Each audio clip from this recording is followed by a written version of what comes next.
Je suis encore sous le choc. Oui, oui. Nous avons vu l'épisode 4 tous ensemble.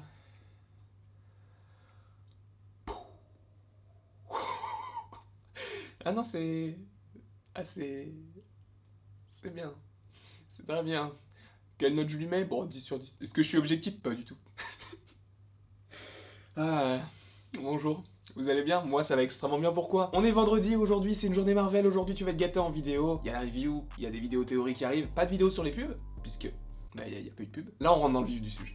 Et là, ce qui est bien avec cet épisode, c'est que en plus de plaire à ceux qui sont des fans, un peu comme moi du coup, il va plaire aussi aux gens qui n'y connaissent pas trop, parce que là, du coup, on se met aussi à la place des gens qui sont à l'extérieur, et en soi comme si nous on était à la place du Sword, en se demandant, mais que fait Wanda? Et ce qui est marrant, c'est que toutes les questions qu'on s'est posées en théorie, ils se les posent au Sword, et ça je trouve que c'est génial. En tout cas voilà, je pense que cet épisode va réunir tout le monde. Déjà, avec les 3 premiers épisodes, ils ont commencé avec l'univers de Wanda. Tu peux pas faire plus clair que ça. C'est Wanda, c'est sa série, il y a rien d'autre. Sauf qu'à la fin, bah t'as toujours des petits éléments qui te disent, bah il y a quelqu'un au-dessus, ou il y a quelqu'un autour, ou il y a un truc qui va pas. En tout cas, par rapport à toutes ces questions que l'on pouvait se poser par rapport à ces 3 premiers épisodes, on va dire que pour l'instant, on a à peu près 60 à 70% des réponses. Le reste, ça va venir. Parce qu'il y a encore énormément d'intrigues. Commençons par le commencement. Le début de l'épisode, au début, j'ai pas compris. Parce que je vois un personnage qui semble s'assembler, et après j'ai fait tilt quand Monica Rambeau est apparue et qu'elle est sortie et qu'il y avait d'autres personnes qui popaient comme ça. C'est le retour des gens qui ont disparu à cause du claquement de doigts de Thanos. Je me suis dit c'est énorme. Parce que je me suis demandé, avant de voir cette phase 4, moi-même j'ai pas fait de vidéo en rapport avec tout ça, mais je m'étais demandé si, hormis dans Far From Home, est-ce qu'on pouvait revoir du coup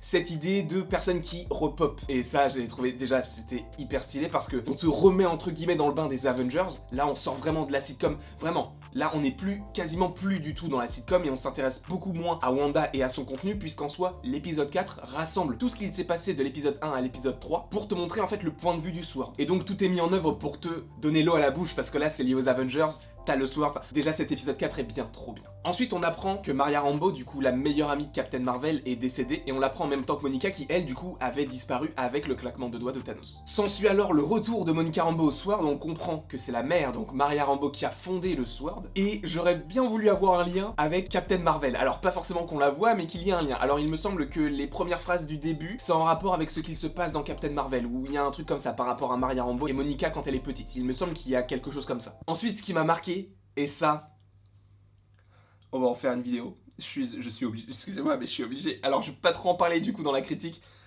mais voilà, dans WandaVision, ils sont en train de créer un vaisseau. On voit qu'ils créent quelque chose qui est assez conséquent. Voilà, moi je pense directement au vaisseau dans Spider-Man Far From Home. Oh, mais on n'en est pas là, hein.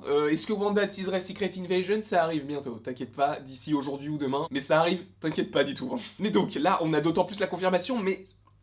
Bref. Donc on a Monica Rambeau qui est envoyée à Westview, donc dans le New Jersey. Au début je croyais pas trop à l'idée de cette création de ville. Alors perso j'ai toujours pas compris si elle existe vraiment, mais j'ai pas trop compris. Parce qu'en fait il me semble que cette ville en fait n'existe pas, et même les policiers disent qu'elle n'existe pas alors que eux viennent de Eastview. Donc tu comprends qu'il y a un truc qui va pas. Et tu retrouves le petit Jimmy Woo. Alors je vais pas faire une histoire de Jimmy Woo parce que lui on ne l'a vu que dans un seul film et il avait un rôle minime, donc ça ne sert pas forcément à grand chose. Déjà dès sa première apparition, ça crée tout son sens avec le MCU. Pourquoi? Parce qu'il fait un tour de magie avec sa carte pour montrer qu'il est du FBI. Et pourquoi est-ce qu'il fait ça? Parce que dans Ant-Man et la Guêpe, donc le film dans lequel il apparaît, il fait un tour de magie. En fait, il essaye d'apprendre les tours de magie que fait Scott. Et il n'y arrive pas. Et le fait qu'il commence et qu'il arrive avec son tour de magie avec la carte, moi Marvel est trop fort. Ils sont trop forts, on peut rien dire là-dessus. Donc après, par rapport à tout l'épisode, tu suis tous les événements. Donc tu vois Darcy, tu vois l'hélicoptère, tu vois le supposé apiculteur et théorie qui s'avère vraie. Bon, ce n'est pas la mienne, Mathéo en a parlé dans 100% Marvel, dans le live qui arrive ce soir, évidemment, on va en parler, on va débattre. Il y aura plein de choses à dire. Évidemment que le live de ce soir sera quelque chose d'assez conséquent. Quoi qu'il en soit, là on part sur des choses assez intrigantes, assez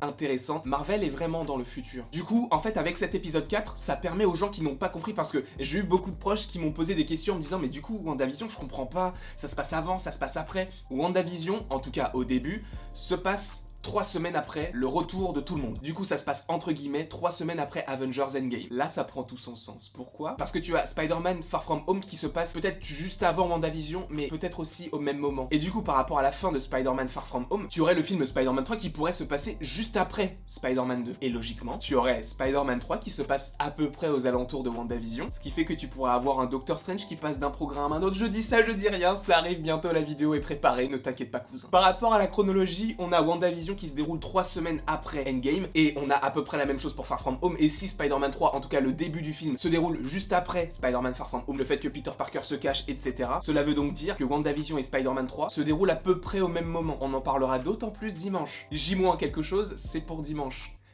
Et ça va être fou. Bref, donc on a tous les éléments, donc comme je vous l'ai dit, donc on a le drone hélicoptère, et c'est vrai que Mathéo me l'a fait remarquer, c'est assez étrange qu'ils aient des drones ultra sophistiqués, mais le premier drone qu'ils envoient, c'est un vieil hélicoptère un peu pourri. Et donc par rapport à tout ça, tu as l'étude de cette bulle de Wanda, mais via le Sword, et tu sais pas vraiment ce qui se passe, tu sais pas vraiment ce qu'elle fait, si elle est contrôlée, enfin, il y a plein de questions qui se posent, et notamment une, l'hexagone. Parce qu'au début, moi je voulais pas y croire, la IM, tout ça, et j'y crois toujours pas, mais on va en parler dans la vidéo qui est juste après. Le fait qu'il se pose la question de l'hexagone, c'est pas anodin. Parce que oui, j'entends des gens qui disent c'est l'AIM, c'est l'AIM, c'est l'AIM. Moi, j'y crois pas du tout à cette idée d'AIM. Après, peut-être que c'est le cas. Je ne dis pas que je suis parole d'évangile, mais c'est possible que ce soit le cas. Mais moi, je n'y crois absolument pas. Et le fait que déjà les gens aient remarqué qu'il y a un hexagone et que ça fait penser à l'AIM. De plus, même les gens au Sword se posent la question de l'hexagone. Donc ça veut dire qu'il y a vraiment quelque chose derrière. À mon avis, perso, c'est Mephisto. Même si je vois pas forcément le rapport avec l'hexagone. Par rapport à l'hexagone, personnellement, j'ai une théorie. Mais on en parlera dans la vidéo d'après. Bref, donc on a tous ces événements, et ce qui est cool en fait, c'est que ça marque une césure, dans le sens où là on n'est plus sur de la sitcom du tout, on n'a plus de rire, on n'a plus rien, et il y a encore ce jeu de cadre. Quoi qu'il en soit, on change de cadrage, on passe d'un scope à un 4 tiers, et après on revient sur du scope pour revenir à du 4 tiers, enfin,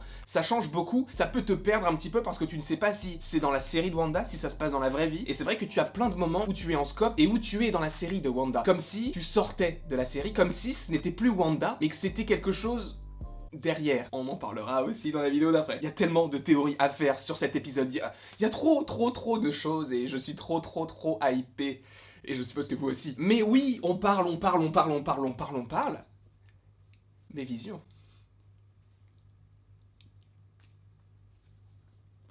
Ça arrive. Je vais pas en parler dans cette critique parce que sinon je vais trop rentrer dans la théorie et moins dans la critique. Bref, en tout cas, Disney là, il me régale, mais à un point. Je pourrais même pas expliquer à quel point cet épisode est hyper bien construit. Alors, peut-être un petit peu moins sur la réalisation. Là, on est vraiment sur de l'explication. On est moins sur de l'esthétique, mais beaucoup plus sur de la diégèse, on va dire. La diégèse, pour ceux qui ne connaîtraient pas forcément ce terme, en fait, c'est directement en fait le principe de l'histoire. C'est comme si c'était en fait le synopsis ou l'histoire, tout simplement, c'est l'histoire. Donc là, on se focalise vraiment sur l'histoire, d'essayer de vraiment faire comprendre aux gens qui n'auraient pas forcément compris les 3 premiers épisodes, notamment nous, hein, même si on aime beaucoup, on fait des théories, on est fan, etc. On n'a pas compris, et c'est ça qui est cool, c'est que personne n'a compris, et avec cet épisode 4, tu comprends des choses, mais il y a des choses que tu ne comprends pas. Et là, tu vas me dire, mais tu parles de plein de choses dans l'épisode, et c'est très cool et tout, mais tu n'as pas parlé d'Agnès. Et c'est vrai, Agnès, pour la première fois, elle n'est pas dans l'épisode. Quand tu as le tableau où tu as tous les personnages avec leur carte d'identité, de savoir qui ils sont, etc. Et tu comprends qu'entre guillemets, ils sont joués par des acteurs, même si en fait ce sont des vraies personnes, mais qui sont dans la peau de personnages. Tu te dis que bon, eux ce sont des personnes qui sont entre guillemets envoûtées. Mais Agnès, si vous regardez bien, c'est le seul personnage qui n'a pas entre guillemets de carte d'identité en dessous de sa tête. Je ne sais pas.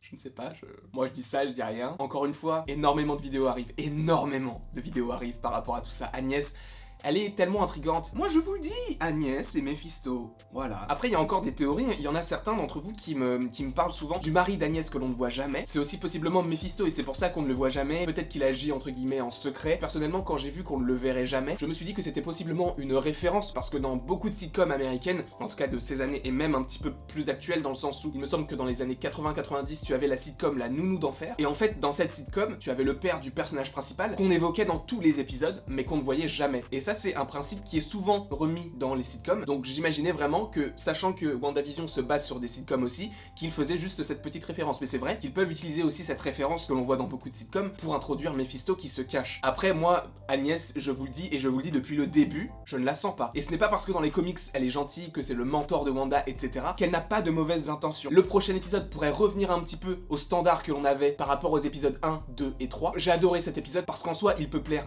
aux fans, mais également à ceux qui n'auraient pas compris les épisodes et le début de la série. Là, on t'explique vraiment tout et on te fait un petit récapitulatif puisque la série commence vraiment avec Wanda qui a déjà son univers, mais là, t'as pas encore la genèse de savoir comment est-ce qu'elle l'a créé, etc. Mais tu as le Sword qui est déjà implanté et tu les vois au fur et à mesure se mettre autour de la bulle de Wanda. En tout cas, j'espère que vous avez apprécié cette petite critique. N'hésitez pas à l'aimer, à la partager, à la commenter et à vous abonner. Et surtout, ne crois pas qu'aujourd'hui c'est la seule vidéo de la chaîne. Normalement, il y en a 3 minimum, mais j'ai l'idée de plein d'autres vidéos. Alors ça va aussi se répercuter sur demain, mais demain il y a des vidéos encore, hein. Je sais, il y aura plus que 7 vidéos ce week-end, je vous le dis tout de suite. Mais dimanche, une seule vidéo, très importante. Et après tout ce long laïus, il ne me reste plus qu'à vous dire à la prochaine, pour la prochaine.